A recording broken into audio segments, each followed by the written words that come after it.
बच्चों नमस्कार। मैं डॉक्टर राकेश कुमार,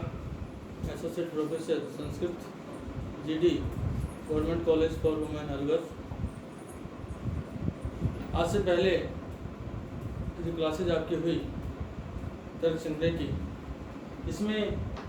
मैंने आपको तर्क संग्रह की जो भूमिका है उस भूमिका के तहत इस तर्क संग्रह का नामकरण तर्क संग्रह ऐसा क्यों रखा गया, इसके साथ साथ इसका जो प्रतिपाद्य विषय है वर्ण्य विषय और इसके रचयिता मैम श्रीमद अन्नम भट्ट का जीवन वृत्तांत, उनका जीवन वृत्त जो है जिसके तहत मैंने आपको उनका जन्म स्थान, जन्म समय आदि के बारे में विस्तार से बतलाया। और इसके साथ साथ चूँकि ये बताया जा चुका आपको कि तर्क संग्रह जो है वो न्याय दर्शन और वैशेषिक दर्शन की समन्वित परंपरा में लिखा गया एक प्रकरण ग्रंथ है। इसमें वैशेषिक दर्शन अभिमत 7 पदार्थ और उनके भेद उपभेद सहित उनका इसमें वर्णन किया गया है। और वर्तमान युग में जब प्राचीन शास्त्रीय शैली में लिखे गए ग्रंथों के पठन पाठन उत्तरोत्तर क्षीण होता जा रहा है, ऐसे समय में इस ग्रंथ का महत्व और भी बढ़ जाता है। साथ ही क्योंकि ये ग्रंथ जो है वैशेषिक और न्याय दर्शन की परंपरा में लिखा गया एक प्रकरण ग्रंथ है, इससे पूर्व जो है आपको न्याय दर्शन और वैशेषिक दर्शन के बारे में भी आपको बताया जा चुका है। इसके साथ साथ आज हम तर्क संग्रह के मंगलाचरण और इस ग्रंथ का प्रयोजन क्या है लिखने का श्रीमद अन्नम भट्ट का, उस पर प्रकाश डालना चाहेंगे। लेकिन इससे पूर्व आपको ये बताना चाहूँगा कि इस तर्क संग्रह नामक ग्रंथ के अंतर्गत जो कि वैशेषिक दर्शन के 7 पदार्थ हैं उनको तर्क के रूप में स्वीकार किया गया है कि तर्कन्ते प्रतिपादन्ते अनेनिति तर्का द्रव्य आदि सब पदार्था तेषां तर्का नाम संग्रह तर्क संग्रह, अर्थात वैशेषिक दर्शन अभिमत 7 पदार्थों को इसमें तर्क के रूप में मानकर उनका संग्रह किया गया, इसलिए इसका नामकरण तर्क संग्रह रखा गया है। और इसके जो रचयिता हैं श्रीमद अन्नम भट्ट, इनका जन्म आंध्र प्रदेश के गरीबाबाद नामक ग्राम में हुआ था। ये तेलंग ब्राह्मण थे और इस तरह से इनका जन्म स्थान, जन्म समय आदि के बारे में आपको पहले ही बताया जा चुका है। आज हम जो है अब इसके मंगलाचरण और ग्रंथ प्रयोजन पर प्रकाश डालेंगे। तो सबसे पहले मैं मंगलाचरण की बात करता हूँ कि जैसे कि मंगलाचरण में इन्होंने जो श्लोक लिखा है श्रीमद अन्नम भट्ट ने कि निधाय विधि विश्वेशम विधाय गुरु वंदनम बालानाम सुख बोधाय तर्क संग्रह क्रियते, अर्थात हम इसके बीच में एक शब्द जोड़ लेते हैं कि बालानाम सुख बोधाय मया तर्क संग्रह क्रियते। सबसे पहले जो मंगलाचरण की हम बात करते हैं कि मंगलाचरण कहते किसे हैं, मंगलाचरण का अर्थ क्या कहने का तात्पर्य हुआ,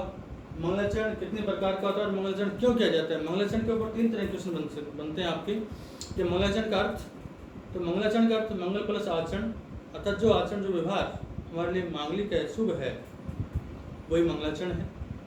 मंगलाचरण क्यों किया जाता है, आप देखते हैं गृहस्थ जीवन में भी जब हमारे घर में कोई मांगलिक कार्य, पवित्र कार्य होता है तो उससे मांगलिक कार्य को जो है निर्विघ्न समाप्ति हेतु हमारे माता पिता हैं, जो घर में जो बुजुर्ग हैं, वो उनका जो इष्ट देव है जिसकी स्तुति करते हैं, पूजा करते हैं, जिसमें श्रद्धा रखते हैं, उससे हाथ जोड़ कर विनती करते हैं, प्रार्थना करते हैं कि हे देव, जब तक हमारे घर में मांगलिक कार्य संपन्न न हो जाए तब तक किसी भी तरह की इस घर में कोई विघ्न बाधा परेशानी नहीं आनी चाहिए, हम स्वास्थ्य दृष्टि से भी स्वस्थ रहें और कोई बाधा इस तरह की नहीं आए जिससे कि मांगलिक कार्य में कोई बाधा विघ्न उत्पन्न हो। तो इसीलिए मंगलाचरण किया जाता है। और इसीलिए कोई कवि, विद्वान, लेखक जब अपनी पुस्तक जैसे पवित्र कार्य को करने, पवित्र कार्य करने बैठता है तो वो भी अपने देव की स्तुति में जो है मंगलाचरण करता है और उस मंगलाचरण में अपने देव से यही प्रार्थना करता है, यही विनती करता है कि जब तक मेरा एक पावन पवित्र कार्य पुस्तक रचना रूपी समाप्त न हो जाए तब तक मैं स्वास्थ्य दृष्टि से स्वस्थ रहूं, मेरा स्वास्थ्य ठीक रहे और इसमें किसी तरह का बीच में कोई विघ्न बाधा परेशानी उत्पन्न नहीं होनी चाहिए। तो इसीलिए मंगलाचरण किया जाता है, यानी किसी भी कार्य की निर्विघ्न समाप्ति हेतु मंगलाचरण किया जाता है। मंगलाचरण, फिर तीसरी बात आती है कि मंगलाचरण कितने प्रकार का होता है। तो बच्चों मंगलाचरण 3 प्रकार का होता है आपका, नमस्कारात्मक, आशीर्वादात्मक और आपका वस्तु निर्देशात्मक। जब लेखक के द्वारा अपने इस देव को नमन किया जाता है कि आपको मेरा नमन है, इस तरह का जब भाव होता है तो आपका नमस्कारात्मक मंगलाचरण होता है। आशीर्वादात्मक मंगलाचरण जब हम बात करते हैं, जब इस तरह का लेखक का भाव हो कि जो भी इस पुस्तक के आपके दर्शक हैं, जो भी आपके श्रोता हैं, जो भी हैं, उन पर आपका आशीर्वाद कृपा दृष्टि बनी रहे, आप उन्हें आशीर्वाद प्रदान करें या मुझे भी इस पुस्तक को लिखने के लिए आशीर्वाद दें, आशीर्वाद प्रदान करें, ताकि मैं आपका आशीर्वाद पाकर, आपकी कृपा दृष्टि को पाकर जो है प्राप्त कर और इस पवित्र कार्य को पूर्ण कर सकूं। जहाँ तक वस्तु निर्देशात्मक मंगलाचरण की बात करते हैं, तो जहाँ पर मंगलाचरण में ही कई बार उस ग्रंथ का जो प्रतिपाद्य विषय है उसका निर्देश कर दिया जाता है, उसकी विषय वस्तु क्या है, तो वहाँ पर वस्तु निर्देशात्मक आपका मंगलाचरण माना जाता है। जैसे मान लीजिए यहाँ पर इस मंगलाचरण के तहत ही श्रीमदानंद भट्ट ने अपने इस ग्रंथ का प्रयोजन जो बतला दिया है, हालांकि विषय वस्तु नहीं, अभी तो इस ग्रंथ को लिखने का उनका प्रयोजन क्या है। तो इस तरह से 3 प्रकार का आपका मंगलाचरण होता है। तो तीनों बातें, ये मंगलाचरण का अर्थ, मंगलाचरण क्यों किया जाता है और मंगलाचरण कितने प्रकार का होता है, ये तीनों बातें आपके सामने बता दी गई हैं। क्लियर, ये मंगलाचरण जो टॉपिक था आपको क्लियर कर दिया गया है। अब हम आते हैं मंगलाचरण में जो लिखा गया है श्रीमदानंद भट्ट के द्वारा कि निधाय हृदय विश्वेशम, विश्वेशम इस विश्व के, इस विश्वेशम में आपकी गुण संधि है, विश्व प्लस ईशम, अर्थात इस विश्व के जगत के लोग के ईश स्वामी भगवान जो शंकर हैं, शिव हैं, उन शिव को हृदय, अपने हृदय में निधाय रख करके, धारण करके, अर्थात उनकी स्तुति करते हुए, उनकी पूजा करते हुए, उनमें श्रद्धा व्यक्त करते हुए और गुरु वंदनम विधाय, अपने गुरु की वंदना करके, इसके उपरांत अपने गुरु की वंदना करके, उनकी भी स्तुति करके, और बालानाम सुखबोधाय, बालानाम सुखबोधाय, बालकों को सुखपूर्वक ज्ञान के लिए या बालकों के सुखपूर्वक बोधाय ज्ञान के लिए, अर्थात यही जो शब्द हैं जिसमें श्रीमदानंद भट्ट ने अपने इस ग्रंथ का प्रयोजन स्पष्ट किया है, यह बतलाया है कि बालानाम सुखबोधाय, बालकों के सुखपूर्वक बोध के लिए, ज्ञान के लिए। इस बात को बाद में आपको बताया जाएगा। इसके लिए मया, मेरे द्वारा तर्क संग्रह क्रियते, मेरे द्वारा तर्क संग्रह की रचना क्रियते की जा रही है, या तर्क संग्रह की रचना जो है तर्क संग्रह रचा जा रहा है। अब बात आती है कि इस ग्रंथ का जो प्रयोजन की हम बात कर रहे थे, तो इस मंगलाचरण के द्वितीय चरण में बालानाम सुखबोधाय 2 पद आपके दिए हुए हैं। तो बालानाम से तात्पर्य है कि ऐसे व्यक्ति जो आपके साहित्य, कोश, व्याकरण आदि इनका तो ज्ञान रखते हो, अर्थात इनमें तो उनकी बुद्धि पारंगत हो, इनका भली बात ज्ञान रखते हो, इनको भली बात वो पढ़ सकते हैं, समझ सकते हैं और दूसरों को पढ़ा सकते हैं, कहने का तात्पर्य हुआ उनका ज्ञान आसानी से प्राप्त कर सकते हैं। लेकिन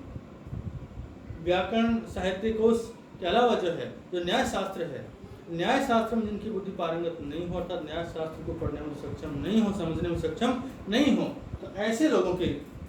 ज्ञान के लिए बोधाय, ऐसे लोगों के बोधाय ज्ञान के लिए। तो बालानाम का तात्पर्य क्या हुआ कि जो लोग आपके साहित्य, कोश और व्याकरण आदि का ज्ञान तो रखते हो, लेकिन न्याय शास्त्र में उनकी बुद्धि पारंगत नहीं हो, न्याय शास्त्र का ज्ञान नहीं रखते हो, तो ऐसे लोगों के लिए श्रीमदानंद भट्ट ने बाला नाम शब्द का प्रयोग किया। बाला नाम षष्ठी विभक्ति आपका बहुवचन, बाला नाम ऐसे लोगों के, बालकों के ज्ञान बोधाय, बोध के लिए, ज्ञान के लिए, सुखपूर्वक ज्ञान के लिए मया, मेरे द्वारा तरफ से रचना की जा रही है। तो ऐसे जो व्यक्ति हैं वो जो तीनों इसका ज्ञान रखते हों, लेकिन न्याय दर्शन में जिनकी बुद्धि पारंगत नहीं हो, न्याय शास्त्र का ज्ञान नहीं रखते हों, तो ऐसे लोगों के ऐसे लोग जो हैं इस तर्क संग्रह को पढ़कर, इसका अध्ययन कर, वो न्याय दर्शन में भी उनकी बुद्धि पारंगत हो सकती है, न्याय दर्शन का ज्ञान प्राप्त करने में भी उनका जो है वो सक्षम हो सकते हैं, तो आसानी से इस तर्क संग्रह का अध्ययन करके वो न्याय दर्शन का ज्ञान प्राप्त कर सकते हैं। इसीलिए मेरा तर्क संग्रह क्रियते, इसलिए मेरे द्वारा तर्क संग्रह रचना की जा रही है। तो इस में जो आपका दो शब्द आए हैं, दो पद आपके आए हैं, बालानाम सुखबोध है, इन दोनों पदों के तहत श्रीमद आनंद भट्ट ने जो है अपने इस ग्रंथ को लिखने का प्रयोजन भी बताया। तो ये था आपका इस ग्रंथ का मंगलाचरण और इस ग्रंथ को लिखने का प्रयोजन। अब इसमें बात आती है कि 7 जो आपके पदार्थ हैं वैशेषिक दर्शन के, उनको श्रीमद आनंद भट्ट ने